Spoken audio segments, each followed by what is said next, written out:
4 കാര്യങ്ങളിൽ മാറ്റം വരുത്തിയിട്ടില്ല എന്നുണ്ടെങ്കിൽ റെസ്റ്റോറൻറ്റ് ബിസിനസ്സുകളൊക്കെ ഫെയിൽ ആവാനുള്ള ചാൻസസ് വളരെ വളരെ കൂടുതലാണ്. അതിൽ ഒന്നാമത്തെ കാര്യം എന്ന് പറയുന്നത് സ്കിൽഡ് ലേബറിൻ്റെ പുറത്തുള്ള ഡിപ്പെൻഡൻസി. അതായത് നമ്മൾ പലപ്പോഴും വളരെയധികം ഡിപ്പെൻഡൻ്റ് ആണ് ഈ അതിനകത്തുള്ള നമ്മുടെ കിച്ചൺ സ്റ്റാഫ് ആയിക്കോട്ടെ, മറ്റുള്ളവരായിക്കോട്ടെ, ഷെഫുകളായിക്കോട്ടെ, ഇവരൊന്നും വേണ്ടെന്നുള്ളതല്ല. പക്ഷേ ഇവരുടെ പുറത്തല്ല നമ്മൾ ഡിപ്പെൻഡൻ്റ് ആവേണ്ടത്. ഇൻഫാക്ട് നമുക്ക് വളരെ കൃത്യമായിട്ടുള്ള ഒരു സിസ്റ്റം ഡിസൈൻ ചെയ്തിട്ട് ആ സിസ്റ്റത്തിൻ്റെ പുറത്തായിരിക്കണം നമ്മൾ ഡിപ്പെൻഡൻ്റ് ആവേണ്ടത്. രണ്ടാമത്തെ കാര്യം എന്ന് പറയുന്നത് മാസീവ് മെനു.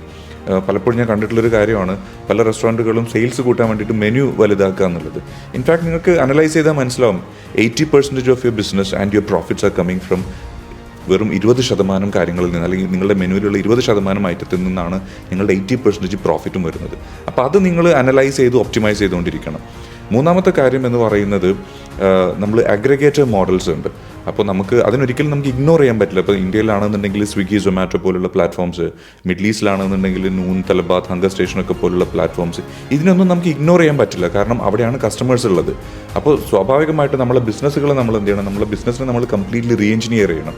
ഇവർക്കൊക്കെയുള്ള കമ്മീഷൻ കൊടുക്കേണ്ടതൊക്കെ രീതിയിലുള്ള കോസ്റ്റ് സ്ട്രക്ചറിങ്ങും കാര്യങ്ങളും ഒരു കംപ്ലീറ്റ് റീ എഞ്ചിനീയറിങ് അവിടെ ആവശ്യമുണ്ട്. നാലാമത്തെ കാര്യം എന്ന് പറയുന്നത് ഇൻവെൻട്രി വേസ്റ്റേജ് ആണ്. കാരണം നിങ്ങളൊരു കംപ്ലീറ്റ്ലി ഒപ്റ്റിമൈസ്ഡ് ആയിട്ടുള്ള ഒരു ഇൻവെൻട്രി മാനേജ്മെൻറ്റ് സിസ്റ്റം ഇല്ല എന്നുണ്ടെങ്കിൽ നിങ്ങൾക്ക് അറിയാൻ പറ്റില്ല നിങ്ങൾക്ക് എവിടെയാണ് ക്യാഷ് പോയിക്കൊണ്ടിരിക്കുന്നത് എന്നുള്ളത്.